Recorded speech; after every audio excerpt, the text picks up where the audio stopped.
Hello and welcome to the third part where I will teach you about loops. Now there are three kinds of loops that we have been taught on the lessons. There are for loops, while loops, and do while loops. Now I'm just gonna write them here quickly and then I'm going to explain the differences.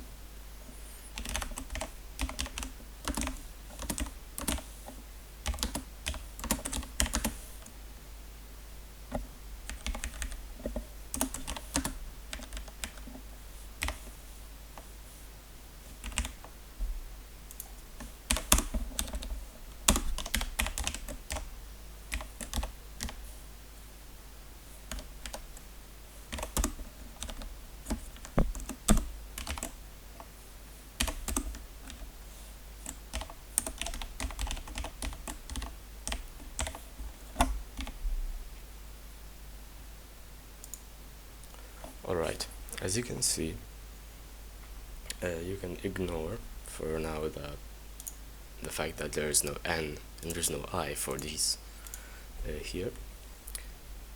The for loop is, I don't know, to say it's maybe the easiest one, where as in you initialize the counter and then use the counter against like n or something. So for example, if you have an array or you want to do something and like n amount of times, just any amount of times, and you then just have the n as the number of times you do something, and so it's easy to just have it here. And then you have I++, which is the same as I is equal to I plus 1. Now the reason why everything is in here, it's so you can just have this variable just for the loop. And then this is just initialization, this is comparison, so it compares after a cycle, so after going through everything that's written in the loop. And I++ is what happens after it's completed. So for a while loop is just doing something all the time until the condition is met. So for example, here it's I is. So while I is smaller than n, keep executing this code. And the do while loop is different a bit to the while loop, as in while checks the condition first, however, and the do while loop does the code first, so it executes the code first and then it checks the condition. It's useful for different types of things, for different conditions, but most of the time it's very simple to just use the for loop.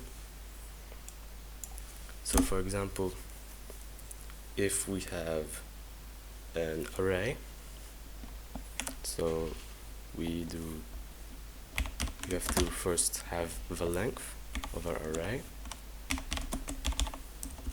and input the array length.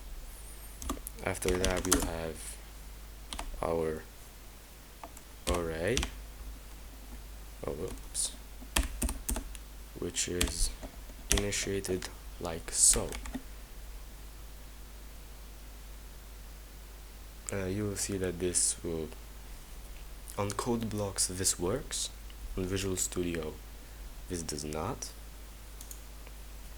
And if you want to input a number into every single one of the slots of the array, all you have to do here is to write cin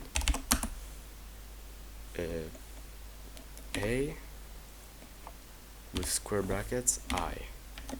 Now it's I here because you want to do something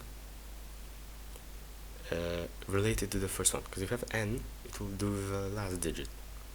It will do actually a digit outside of the memory, because when you have an array of this length, these are the slots, you could say.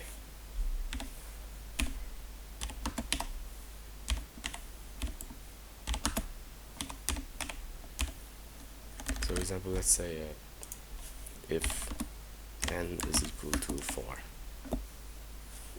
So then we have a0, a1, a2, and a3. So if we were to have a4, then that would be actually outside of the array, and we would be overwriting a memory that is not supposed to be overwritten. It's a mistake at that point, but the code blocks will not detect it as a mistake. So we need to keep that in mind. And this is why we also use I, because I starts at 0, as you can see here. And so we first input for this first slot, then after doing this it increases I, and then it checks whether it's smaller than n. It is smaller than n because it's 1, and so we input a1, a2, and then it goes to a3, and then it increases I to 4, and 4 is no longer smaller than n, which is 4, and then it exits the loop. And then, for example, we have printing. It uses the same, not printing. Printing is like when you have C, the basic C, but for outputting, all you do is use the same loop. Oops, and just have C out a I. Now this should work. I'm not gonna test it because it will not work, as you can see.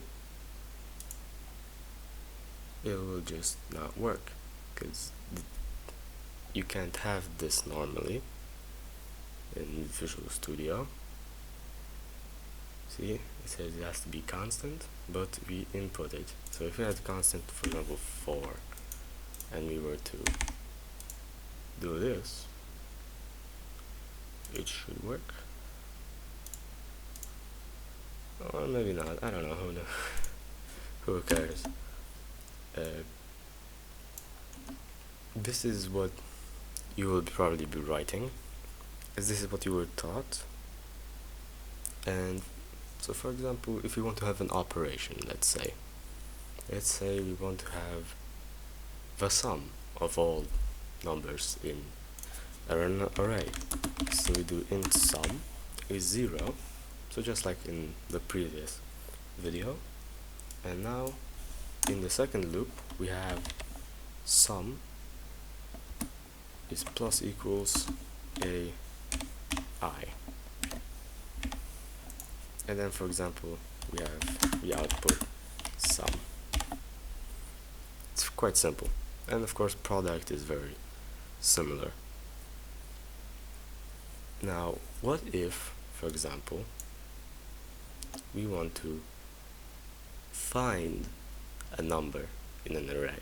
So let's say we input our array, we input x, and then of course we assign x, and here we use an if function.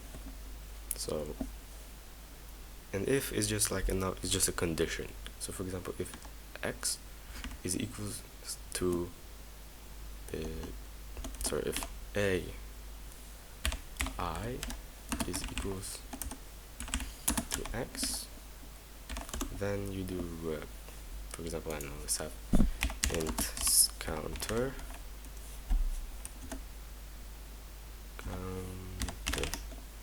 which is 0, and then have like counter plus plus, and then we can output counter, and we'll have the amount. You can play around with these functions. quite simple, at least in my opinion. However, just like the teacher, I encourage you to play around, as I will not be teaching you everything, writing everything down in here. There's another way, however, to do arrays. That's by using vectors. Now this is, you don't need to know this. However, if you'd like, you can use them. And for using vectors, you have to include the vector library. And now vectors, they do work like what we have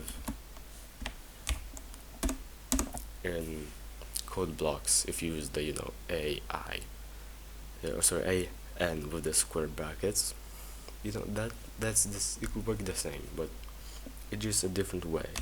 So to initialize a vector, you can, for example, initialize a vector with integers, and then we have a, and in normal brackets we put the n. Now, as you can see, Visual Studio is not throwing errors about this, so it's good. And it's the same for it's basically just a different way of writing.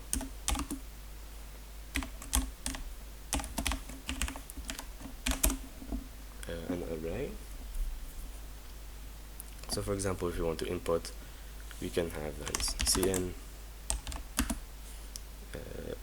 a, and for example, if you really like, you can just add I. Now what .add I means is that you're accessing vector A at position I. So at position 0 at beginning, and then at position 1, 2, 3. Very, like, it's the same kind of like if you would do this, but of course we have vectors.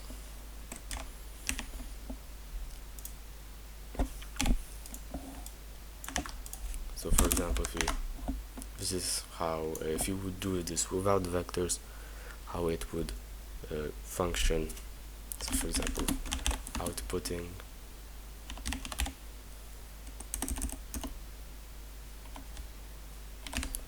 a at n, sorry, at I. It's not a sorry, I made a small mistake here. It's at I.